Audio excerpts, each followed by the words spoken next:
On this World Environment Day, let's restore land, fight desertification, and build resilience to drought. Our planet's land is under threat, but together we can make a positive impact. Our land sustains life, but today, up to 40% of the world's land is degraded. Desertification poses a threat to millions of people globally, impacting agriculture, water supply, and biodiversity. But there's hope.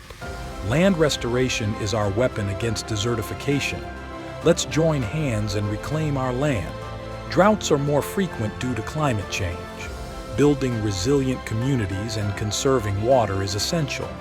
Our land, our future.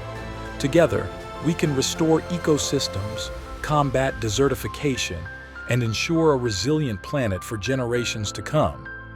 Because when we care for our land, we care for ourselves.